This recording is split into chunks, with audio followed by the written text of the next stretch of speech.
this gives you a good idea of what that animal is seeing as it's coming down the runway here. If you notice, it's black on both sides where the blinders are on, so the animal sees this opening. Also, by having this chute wide open, it looks like a pretty big runway for a getaway coming here.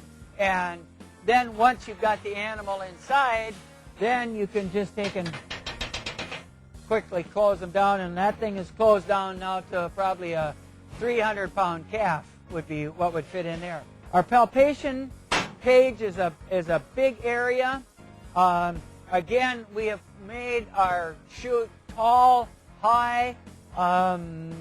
If the vet, right at about 6 feet, and you can see there's still plenty of room for me to get underneath here, 6'3", 6'4", and you're not going to be hitting your head. Again, we want to make this very usable for a lot of people, and having it tall and big works well both for man and animal.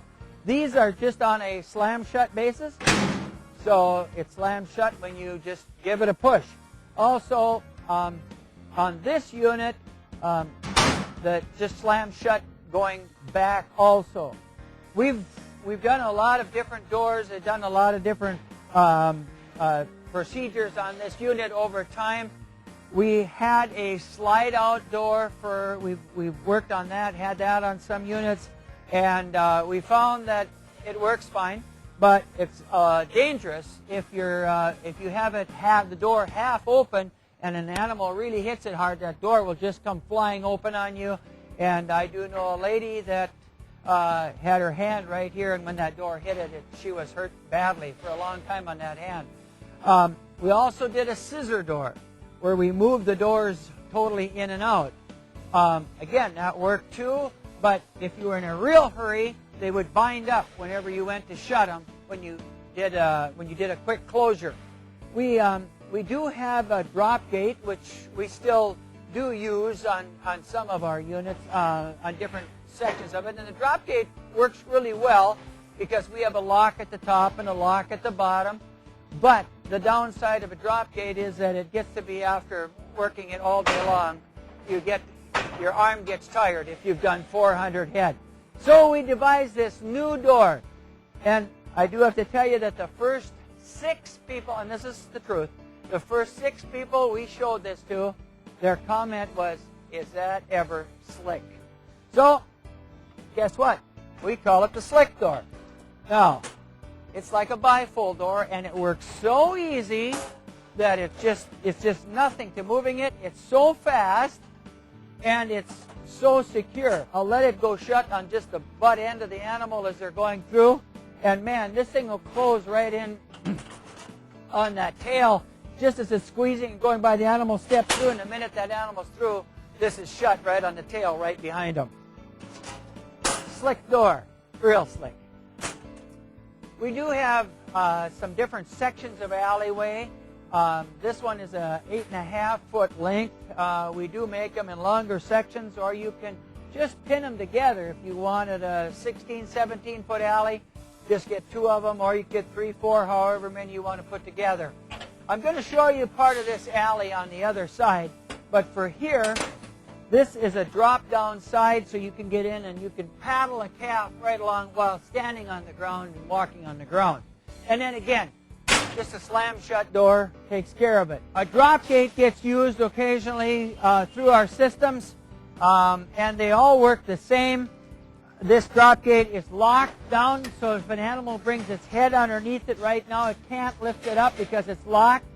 But the minute I pull on the rope, it's a spring-loaded pin, and it unlocks it.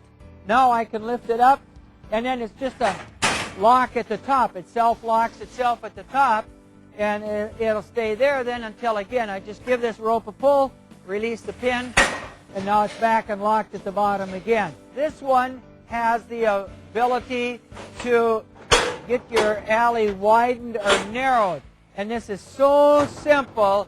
It's just a matter of pushing this in and out, and and then you can lock it in any one of these positions. You can lock it, just drop the pin down and it locks in place wherever you want it to be locked, depending upon how wide your cattle are. If you've got big cows, you got little calves, you can get up. Now you've got a catwalk to get on top of it here and move them along. This, again, it's just on a swing basis, so it just swings in and out. One hand, and you just can move it and lock it in the full position if you want, or let it go right on in and lock it in the smallest position, or you have a number of different options in between. The last unit we're going to look at as a part of this is the tub system. And again, we've spent a lot of time bringing this tub system to where it is today. You do have a nice wide opening that you can bring cattle in, funneling them in from here. On the back of our tubs too, we do have the hookups for panels, so you could be running some kind of an alleyway hookup from the back, or there's hookups for alleyways here too. Okay, this door is a self-locking door as it goes around, and I want you to notice right here, we did have for a while shorter pieces of tubing and pipe, different things to make this, but it's actually a little dangerous for the cattle turning around. They can get caught on and cut themselves if they get hit these someplace in this tub. So notice we've gone to a molded side all the way from top to bottom, and it's again strong when you bend this, and it's also very safe for the animal. One of the biggest things about this tub that we really like, and this we just came out with in the last year, is a no corner tub. Now, when we've had our other tubs, as this tub door here goes around and gets up to the corner, when you brought the cattle around, you have a pie shape left at the end. And sure as the world, you want those cattle going to the north end and they're headed south. They're coming back on you. Now you got to back your tub door up again. Try to get that animal turned around, headed in the right direction. Okay, we've taken care of that problem with this no corner. So if you'll watch this door right here, when I'm putting this thing around this door, we'll roll and that corner is being eliminated. Another thing that we had to be careful of is that you're always pushing on this door with a hand here. You're not going to get your fingers pinched because you've got good access for an opening here as you bring this around, and there you go. A couple of things also about this door. Notice this slide right here. See how this will just slide right back, so your door will come back to the starting position all by itself as you bring this door back. A second thing about this door, it is also can be used as another exit. This pin comes right out, and now you can get in, if you needed to get in here yourself for a reason to get a couple calves to move, or if you wanted to do some sorting right in here, you'd have that option too. The other thing is, when this door came around to where we were closing it, we have added this door as another exit. So if you wanted to run into a loading chute, or if you wanted to run a maternity pen, or just to sort out of here, you have an option that you can sort out this door.